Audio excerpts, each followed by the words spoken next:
Pembahasan di malam hari ini kita akan membahas tentang jin yang paling bahaya bagi manusia. Jinnu al-ashik. Jin al-ashik. Ma'asyiral muslimin yang dimuliakan Allah Subhanahu wa taala, kita tahu bahwa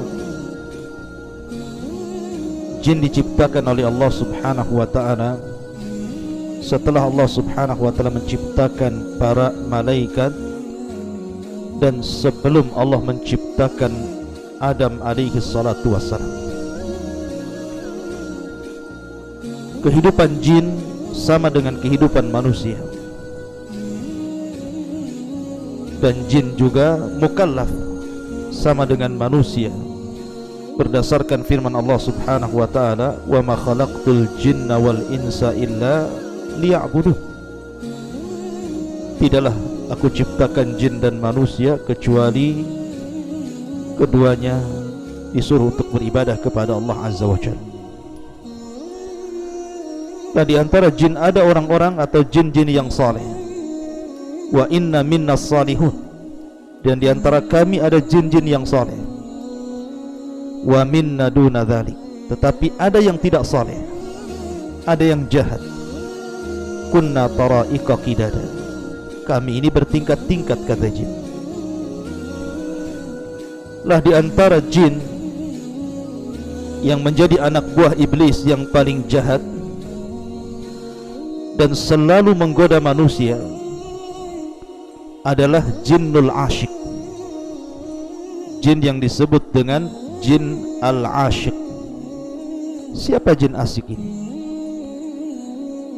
Bagaimana dia dikatakan akhtarul jin, jin yang paling bahaya, terutama bagi kaum muslimin? Dan bagaimana caranya kita lepas daripada jinnul ashik ini? Ma'asyiral muslimin yang dimuliakan Allah Subhanahu wa taala, kita tahu bahwa di antara cara jin masuk ke tubuh manusia adalah dengan cara masuk ke jalan darah manusia.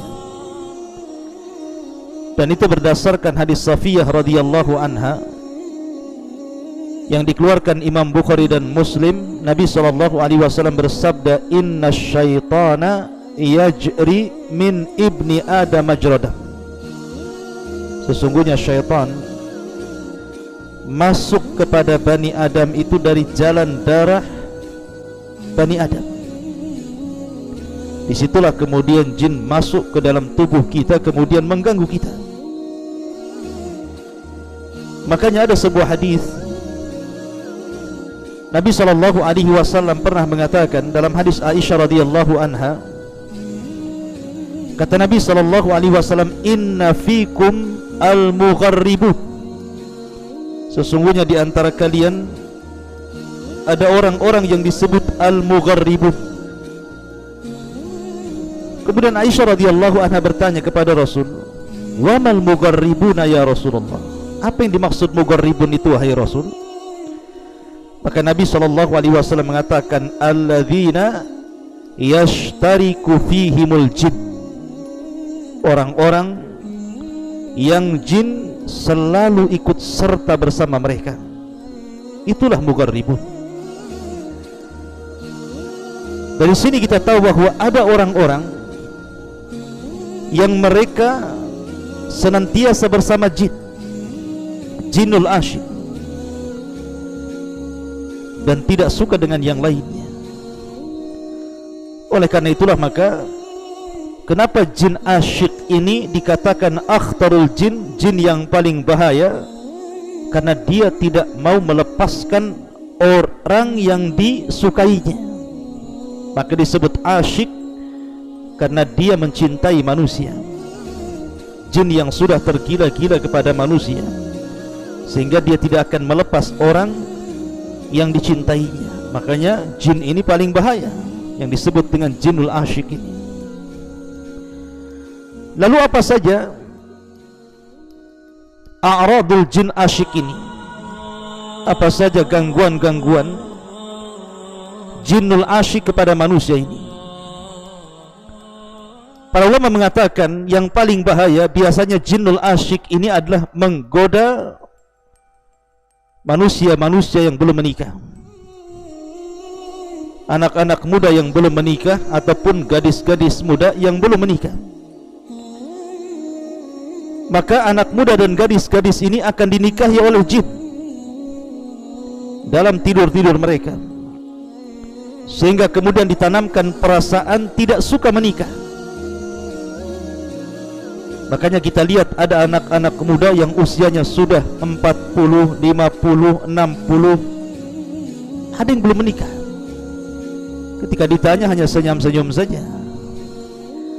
Ataupun ada seorang wanita, terkadang dia belum menikah tetapi tidak mau menikah, atau mungkin sudah pernah menikah, padahal dia belum menopause, dia pun tidak mau menikah. Lah, manusia-manusia yang tidak mau menikah, hakikatnya ada jinnul asyik dalam badannya itu. Ada jin yang senantiasa menyukai dia, sehingga jin membuat orang itu untuk tidak menikah dan hanya menikah dengan dia saja. Dan ini sangat bahaya. Ma'asyiral muslimin yang dimuliakan Allah Azza wa Jalla. Atau terkadang kemudian dibuatnya laki-laki itu suka dengan laki-laki, atau perempuan suka dengan perempuan, atau mungkin suka sendirian di kamar sendirian, mendengarkan musik, melihat internet, ataupun hal-hal yang tidak layak dilihat, tidak layak ditonton. Akhirnya kemudian dia berdua-duaan dengan jin yang disebut dengan jinul asyik ini. Dan ini sangat bahaya.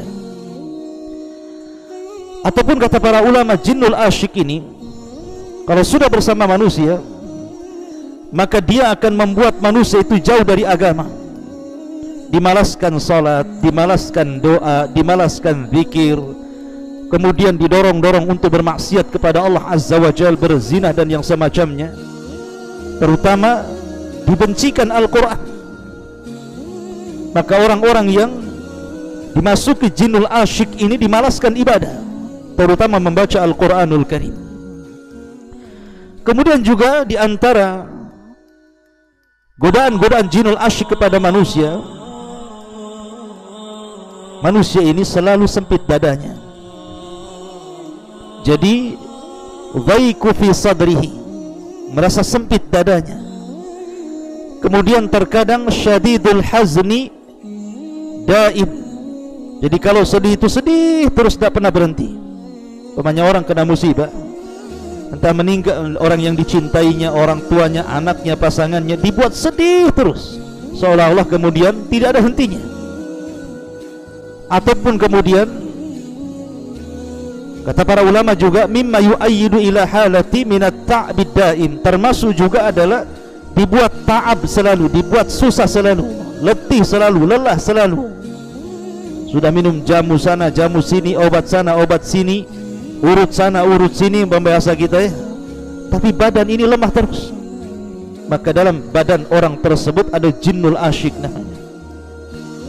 Ataupun terkadang dibuatnya seseorang itu bercanda berlebihan, sehingga tidak sadar seseorang itu mengucapkan kalimat-kalimat kotor, menggibah orang hanya untuk bercanda.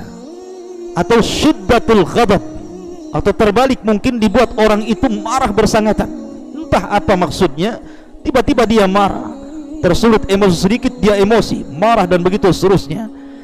Kata para ulama, berarti dalam badannya ada jinnul asyik. Kemudian juga dibuat bermimpi melakukan hubungan seksual. Dalam mimpinya berhubungan dengan, kalau dia sudah menikah, maka bermimpi dengan orang yang bukan suaminya, mungkin dengan tetangganya, mungkin dengan temannya, mungkin dengan orang lain. Atau kalau belum menikah, maka dia akan dimimpikan, dan itu selalu ya, sering melakukan ataupun selalu dimimpikan seperti itu. Hakikatnya sesungguhnya jinul asyik masuk pada jalan darah orang tersebut, kemudian membuat hayalan dalam mimpinya, sehingga kemudian akhirnya pun dilupakan dari waktu-waktu sholat.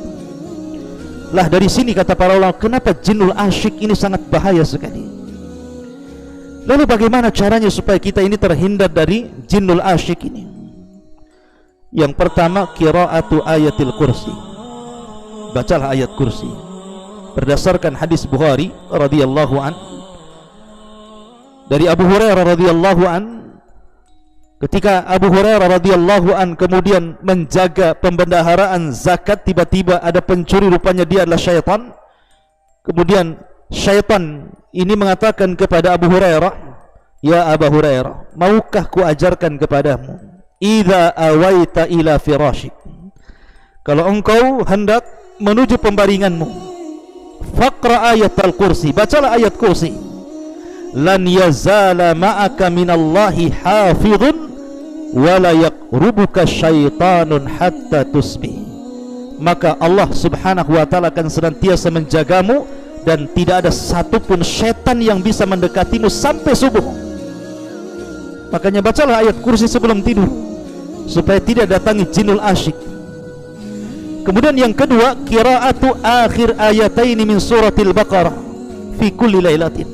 Bacalah akhir dua ayat dari surah Al-Baqarah setiap malam, sebagaimana hadis yang dikeluarkan dari sahabat Abdullah ibn Mas'ud radhiyallahu an dari Nabi sallallahu alaihi wasallam, di mana beliau bersabda, al-ayatani min akhir suratil Baqarati man qara'ahuma fi lailatin kafatahu.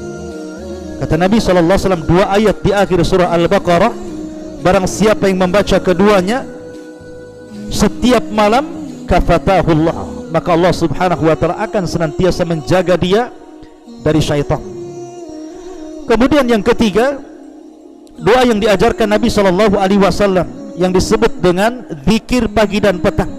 Ma'ruf zikir pagi dan petang.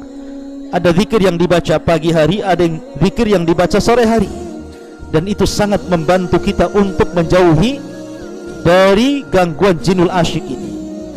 Kemudian juga seseorang itu al-mudawamatu ala tatyibil badani bil miski. Kalau anda punya minyak misik, maka selalulah minyak misik itu digunakan untuk wangian badan kita, kemudian pakaian kita, karena malaikat itu suka dengan yang wangi-wangi dan syaitan itu suka dengan yang berbau busuk. Maka ketika badan kita wangi, pakaian kita wangi, maka malaikat akan mendekat dan jinnul asyik akan menjauh. Kemudian juga perbanyaklah baca Al-Quran, karena orang yang membaca Quran itu bisa melemahkan tipu daya syaitan. Setan itu memiliki tipu daya, tetapi tipu daya setan bisa dilemahkan dengan Al-Quran. Maka perbanyak membaca Al-Quran. Kemudian bagi anda anak-anak muda yang belum menikah dan sudah sanggup untuk menikah, maka menikahlah. Karena Nabi SAW mengatakan dalam hadis Nabi SAW, ya ma'syaras sabab, man istata'a minkumul ba'a falyatazawwaj fa innahu aghaddu lil basari wa ahsanu lil faraji. Wahai anak muda, apabila kalian sudah sanggup, memiliki kesanggupan untuk menikah, menikahlah, karena itu bisa menundukkan pandangan dan bisa menjaga kemaluan. Karena di antara godaan jinnul asyik kepada laki-laki, biasanya dibuatnya laki-laki itu melakukan hal-hal yang diharamkan Allah subhanahu wa ta'ala. Contoh saja, seseorang kemudian melakukan onani laki-laki, dan dari sini Imam Syafi'i rahimahullahu ta'ala mengatakan itu termasuk amalan syaitan. Makanya Imam Syafi'i yang berpendapat onani itu haram, karena bertentangan dengan firman Allah subhanahu wa ta'ala, walladzina hum li furujihim hafidhun illa ala azwajihim aw ma malakat aymanuhum. Dan orang-orang yang bertakwa, yang beriman itu adalah orang-orang yang menjaga kemaluan mereka, kecuali kepada istri-istri mereka atau budak-budak mereka. Begitu juga wanita, kurang lebih dengan laki-laki. Oleh karena itulah maka menikah solusi terbaik, kata para ulama, untuk menghindarkan orang itu dari gangguan jinnul asyik. Termasuk juga menjaga doa setiap masuk ke tempat-tempat yang disuruh untuk berdoa. Contoh saja kamar mandi. Kenapa Nabi SAW kemudian berdoa, mengajarkan doa setiap kita masuk ke kamar mandi? Allahumma inni a'udzubika minal khubthi wal khaba'is. Karena jinnul asyik ini, kalau dia laki-laki, maka dia akan menggoda perempuan. Kalau dia perempuan, dia akan menggoda laki-laki. Dan di kamar mandi itu banyak jinnul asyik. yang disebut dengan khubthi wal khaba'ith, jin laki-laki dan jin perempuan. Makanya orang yang membaca ta'awud ketika masuk ke kamar mandi, walaupun dia telanjang bulat, aurat besarnya nampak, maka Allah akan tutupi dan jin-jin itu tidak bisa melihatnya. Tetapi kalau seandainya seseorang itu kemudian tidak membaca doa ini, maka mereka bisa melihat aurat kita. Kalau selalu dan keseringan melihat aurat kita, boleh jadi jinnul asyik itu akan jatuh cinta kepada kita dan tidak mau melepaskan kita, na'udzubillah.